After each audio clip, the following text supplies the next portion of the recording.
As parábolas eram uma maneira que os rabinos tinham de ensinar. Tem até uma parábola que contam sobre isso, que por que Deus escolheu os judeus? Diz que Deus queria escolher um povo para trazer o Messias através desse povo. E ele perguntou assim, se eu escolher vocês, gregos, o que vocês farão por mim? Aos gregos, Senhor, vamos criar filosofias e mais filosofias, e bibliotecas e mais bibliotecas, e livros e mais livros. Muito bem. Romanos, se eu escolher vocês, o que vocês farão por mim?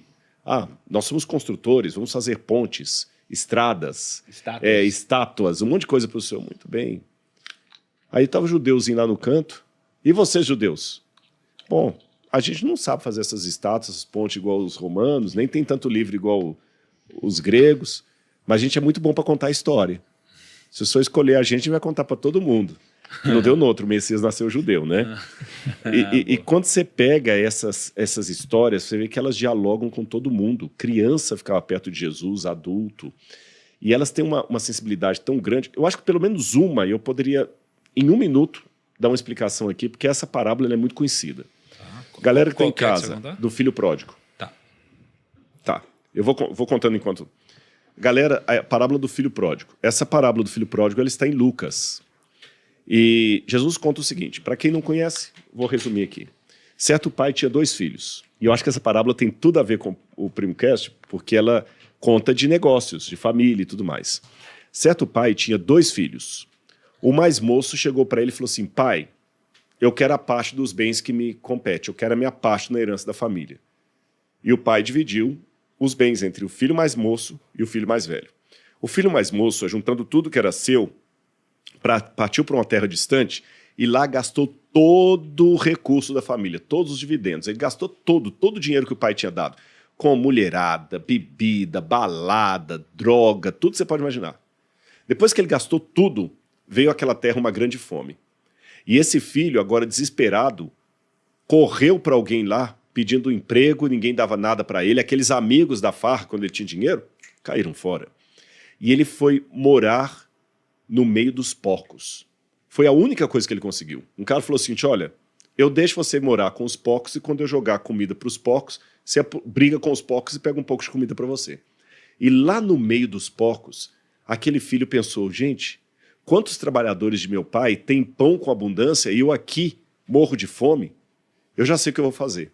Eu vou levantar, eu vou para o meu pai e vou dizer para ele, pai, eu pequei contra o céu diante de ti, não sou digno de ser chamado teu filho, faz de mim pelo menos um funcionário da sua empresa. E ele levantou e foi para a casa do pai. Quando o pai o viu ao longe, o pai correu, o abraçou, o beijou, colocou um anel no dedo dele, sandálias nos seus pés e começou a festejar. O filho mais velho, aquele lá do começo da parábola, estava trabalhando. E quando ele chegou à porta, ele escutou o som das músicas, das danças, perguntou, o que é isso? O seu irmão voltou e o seu pai o recebeu com alegria. Indignado, ele não queria entrar. O pai saiu da festa e foi até o portão conversar com esse filho mais velho. Meu filho, era importante que nós comemorássemos, porque o seu irmão estava morto e reviveu, estava perdido e foi achado. Aí, eu contei a parábola para o pessoal aqui, Tiago. Essa parábola ela me levanta várias perguntas. Já que eu estou no PrimoCast, a primeira pergunta que essa parábola me levanta é o seguinte, que sacanagem. Porque o filho empreendedor foi o que ficou em casa. Injusto, parece injusto. O vagabundo que perdeu tudo é que vira o herói. Tanto é que a parábola leva o nome dele, a parábola do filho pródigo. Sem contar que pródigo significa gastador. Pessoa que gasta sem pensar, e perdulário. Não faz sentido. Outro problema da parábola. Jesus esqueceu de contar o final dela. Porque ela termina com o pai deixando a festa lá dentro e vindo até a porta, tentando convencer o mais velho a entrar, e não fala se ele entrou, se ele não entrou. Aí quando a gente analisa essa parábola dentro de todo o escopo de Lucas, ou seja, quando você vai a todo o capítulo onde essa parábola está escrita, você descobre uma coisa formidável. Depois você pode ver com calma na sua casa Lucas capítulo 15. Na verdade, essa parábola do filho pródigo é a sequência de 3 parábolas, é uma trilogia. Tudo começa assim. Lucas capítulo 15. Aproximavam-se de Jesus todos os publicanos e pecadores para o ouvir. Os fariseus e os escribas murmuravam dizendo, este recebe pecadores e come com eles. Então a cena é o seguinte, Lembra que a gente descreveu lá no início como é que era uma casa, que Jesus até nasceu na manjedoura lá em Belém? A galera lembra? Sim. Tinha um cômodo aqui da família, um quarto de hóspedes, embaixo aqui ficava o pátio com os animais, e a maior parte da relação social das famílias era no telhado das casas por causa do calor. Então, quem comia no alto de um telhado era visto por quem passava aqui na rua. Então os fariseus passando aqui na rua, olharam lá para o alto e viram lá em cima do telhado da casa Jesus comendo com publicanos e pecadores, e começaram a reclamar. Esse aí come com publicanos e pecadores, recebe esse pessoal, está errado.